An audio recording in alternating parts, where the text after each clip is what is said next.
Assalamualaikum warahmatullahi wabarakatuh. Hai teman-teman, apa kabar hari ini?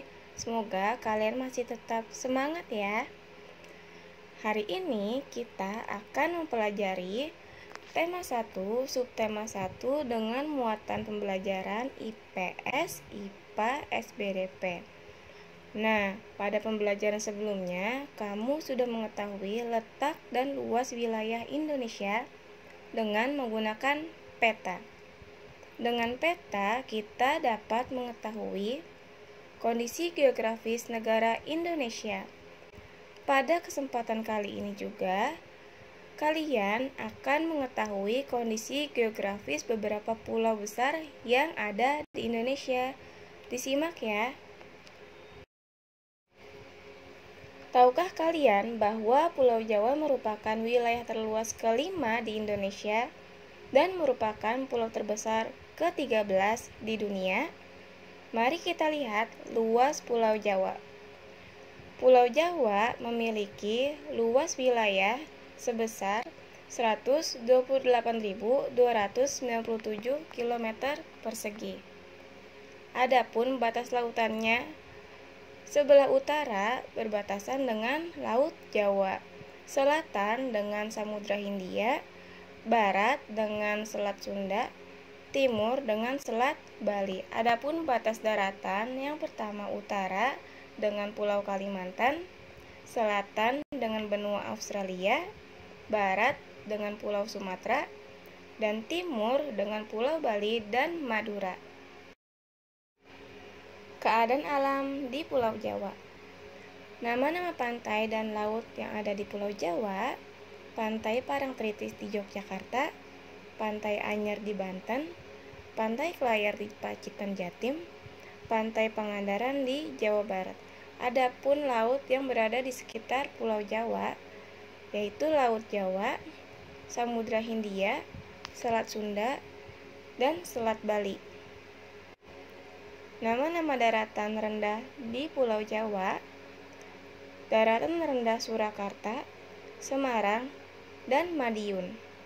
Adapun nama-nama gunung yang berada di Pulau Jawa: Gunung Merapi, Merbabu, Lawu, Semeru, dan Tangkuban Perahu. Sebelumnya, kalian mengetahui bahwa Pulau Jawa merupakan wilayah terluas kelima di Indonesia. Nah, untuk Pulau Sumatera, tahukah kalian bahwa Pulau Sumatera adalah pulau terluas kelima di dunia? Wah, sungguh luas ya negara kita. Sekarang mari kita lihat luas wilayah Pulau Sumatera. Pulau Sumatera memiliki luas sebesar 474.481 km persegi. Batas lautan Pulau Sumatera adalah sebelah utara berbatasan dengan Teluk Benggala, selatan berbatasan dengan Selat Sunda, barat dengan Samudra Hindia, timur dengan Selat Malaka. Batas daratan Pulau Sumatera yang pertama, sebelah utara berbatasan dengan Malaysia dan Singapura, selatan dengan Kepulauan Mentawai, barat dengan negara India, timur dengan Pulau Kalimantan. Keadaan alam di Pulau Sumatera. Adapun nama-nama pantai dan laut yang berada di Pulau Sumatera, yang pertama, nama-nama pantainya adalah Pantai Iboi di Aceh, Pantai Sorake di Sumatera Utara, Pantai Trikora di Kepulauan Riau, Pantai Carocok di Sumatera Barat. Laut yang berada di Pulau Sumatera antara lain Selat Malaka, Selat Sunda, dan Samudra Hindia. Nama-nama daratan rendah yang berada di Pulau Sumatera adalah Daratan Rendah Asahan, Muaro Jambi, dan Kota Jambi. Nama-nama gunung yang berada di Pulau Sumatera adalah Gunung Merapi, Talang, Kerinci, Dempo, dan Sinabung. Pulau Kalimantan. Untuk luas wilayah Pulau Kalimantan adalah 743.330 km persegi yang meliputi Provinsi Kalimantan, negara Malaysia, dan Brunei.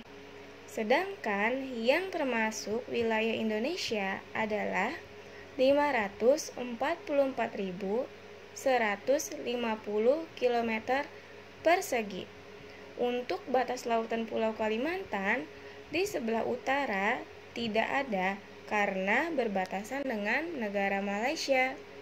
Untuk selatan berbatasan dengan Laut Jawa, barat dengan Selat Karimata, timur dengan Selat Makassar.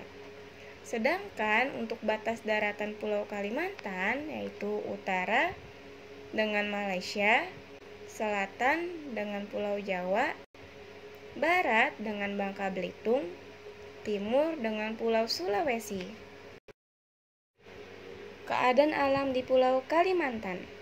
Nama-nama pantai dan laut di Pulau Kalimantan yaitu ada Pantai Maratua di Kalimantan Timur, Pantai Kubu di Kalimantan Tengah, Pantai Tanjung Batu di Kalimantan Barat, Pantai Selimpai di Kalimantan Barat. Adapun nama-nama lautnya yaitu Laut Jawa, Laut Sulu, Laut Cina Selatan, dan Laut Sulawesi. Sedangkan nama-nama dataran rendah di Pulau Kalimantan ada Dataran Rendah Pangkalan Bun, Ketapang, dan Pulau Kapuas. Nama-nama gunung yang berada di Pulau Kalimantan yaitu Gunung Bukit Raya, Liang Pran, Menyapa, Asing, dan Batu Tilan. Pulau Sulawesi. Luas Pulau Sulawesi adalah 174.600 km persegi. Batas lautan Pulau Sulawesi antara lain utara berbatasan dengan Laut Sulawesi, selatan dengan Laut Flores, barat dengan Selat Makassar, timur dengan Laut Maluku. Sedangkan batas daratan Pulau Sulawesi adalah utara berbatasan dengan Filipina, selatan dengan Kepulauan Nusa Tenggara, barat dengan Pulau Kalimantan, dan timur dengan Maluku. Keadaan alam di Pulau Sulawesi. Nama-nama pantai dan laut di Pulau Sulawesi. Yang pertama, pantai ada Pantai Losari di Sulawesi Selatan, Pantai Lakeba di Sulawesi Tenggara, Pantai Dato di Sulawesi Barat, Pantai Pulisan di Sulawesi Utara. Adapun laut yang berada di Pulau Sulawesi yaitu Laut Sulawesi, Laut Flores, Laut Maluku, dan Laut Banda. Nama-nama dataran rendah yang berada di Pulau Sulawesi yaitu ada Dataran Rendah Maros, Makassar, dan Goa. Nama-nama gunung yang berada di Pulau Sulawesi yaitu Gunung Lanmojong, Tondano, Kelabat, dan Soputan. Pulau Papua. Pulau Papua merupakan pulau yang terletak di utara Australia dan merupakan bagian dari wilayah Indonesia Timur. Pulau Papua juga merupakan pulau terbesar di Indonesia dan termasuk pulau terbesar kedua di dunia. Bahkan puncak tertinggi di Indonesia berada di Papua, yaitu Puncak Jayawijaya, yang sebagian puncaknya ditutupi oleh salju. Untuk luas Papua yaitu 785.753 km persegi, sedangkan untuk wilayah Indonesianya yaitu sebesar 316.553,07 km persegi.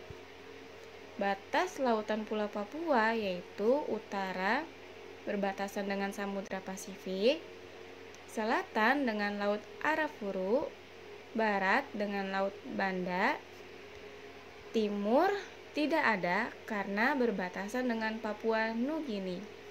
Sedangkan batas daratan Pulau Papua yaitu bagian utara tidak ada, selatan dengan Australia, barat dengan Maluku, timur dengan Papua Nugini.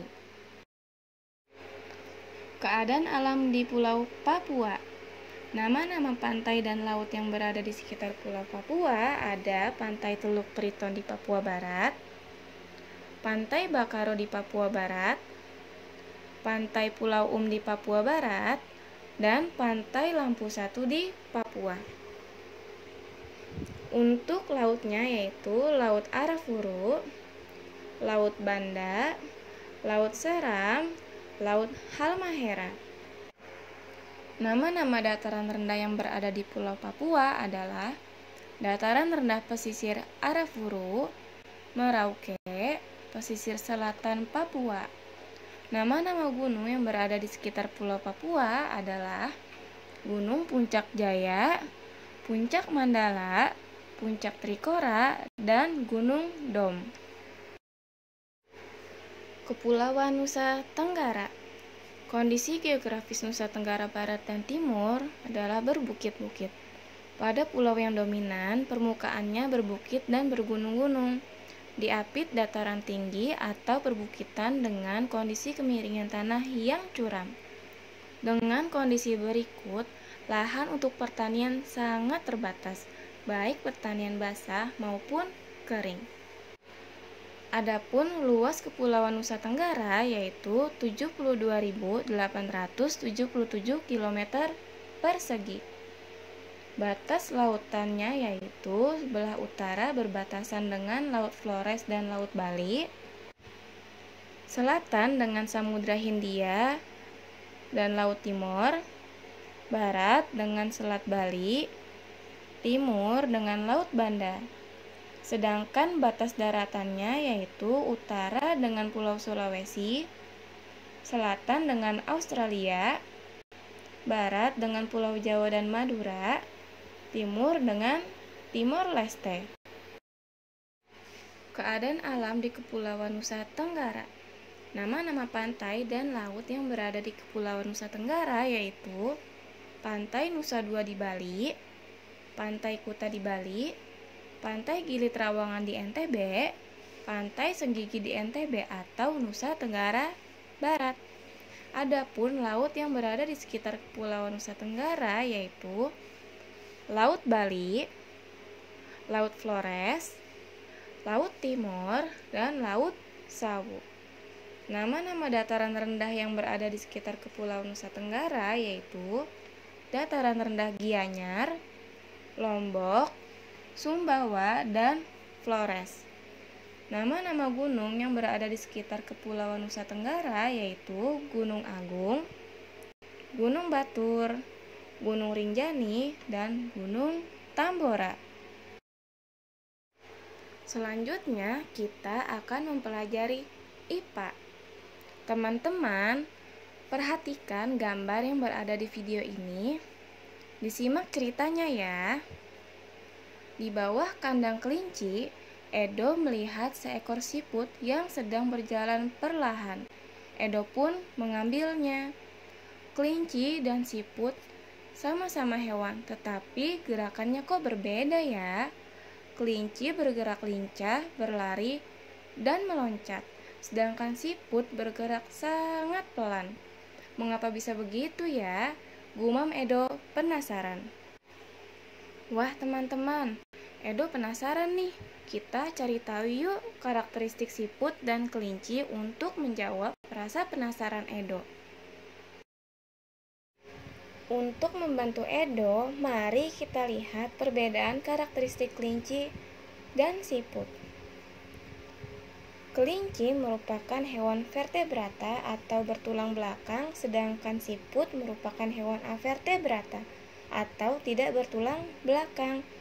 Gerakan kelinci lincah dan cepat, sedangkan siput gerakannya lambat.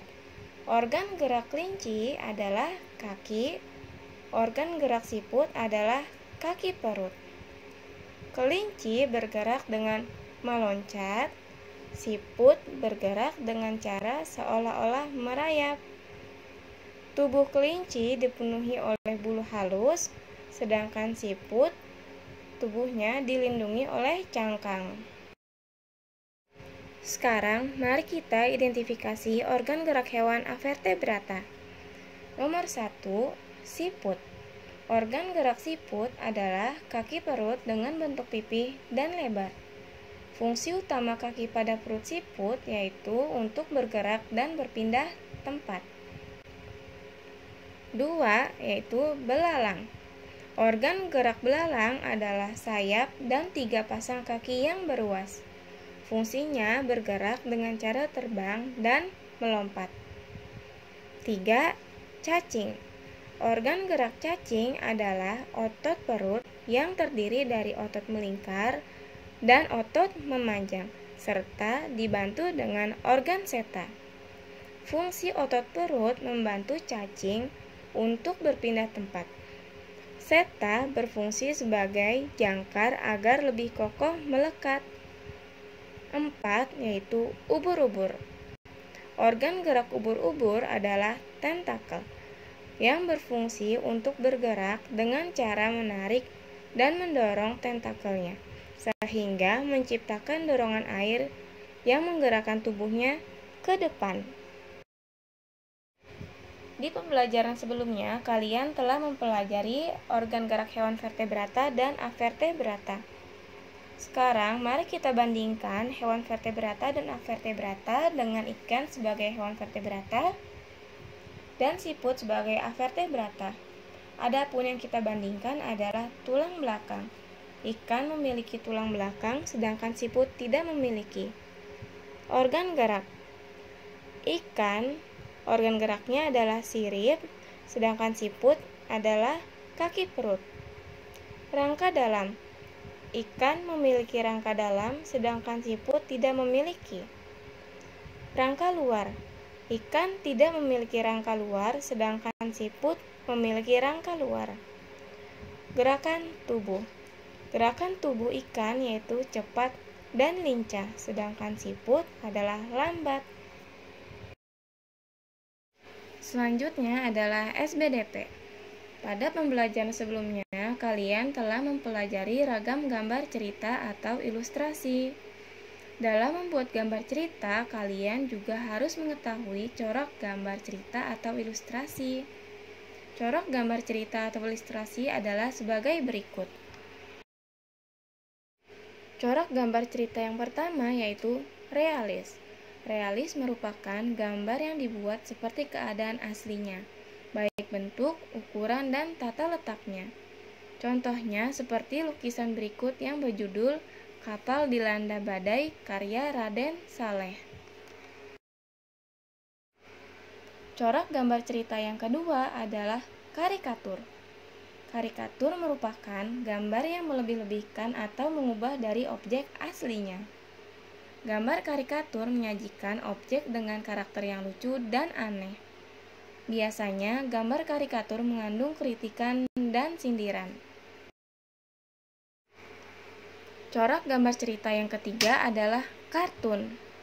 Kartun merupakan gambar yang berfungsi untuk menghibur dan berisikan humor. Gambar kartun dapat berupa tokoh binatang atau manusia.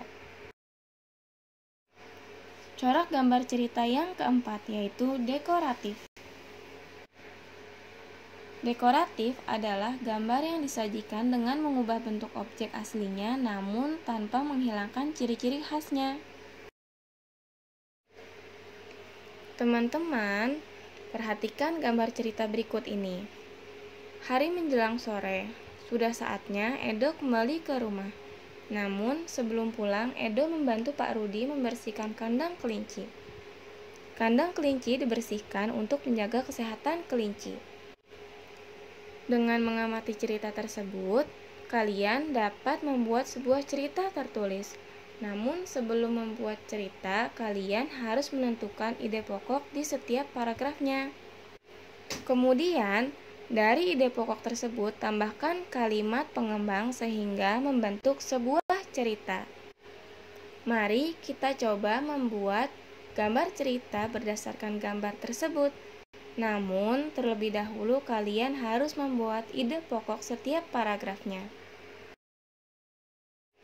Membuat cerita berdasarkan gambar. Teman-teman, sebelum kalian membuat cerita, kalian harus menentukan ide pokok terlebih dahulu. Untuk ide pokok yang pertama, yaitu kandang kelinci Pak Rudi. Untuk paragraf kedua, ide pokoknya adalah Pak Rudi dan Edo menyayangi kelinci. Paragraf ketiga, ide pokoknya adalah cara Pak Rudi dan Edo menjaga kebersihan kandang kelinci. Paragraf keempat, ide pokoknya adalah manfaat menjaga kebersihan kandang kelinci. Paragraf kelima, yaitu ide pokoknya kelinci Pak Rudi banyak dan sehat. Jika kalian sudah membuat ide pokok, kalian sudah dapat membuat cerita. Kalian dapat mengerjakannya di halaman 52 dengan ide pokok yang ada di video ini ya. Teman-teman, untuk tugas yang kalian kerjakan yaitu halaman 32-35 bagian ayo mengamati, halaman 38 bagian ayo berlatih, halaman 42-43, dan halaman 51-52.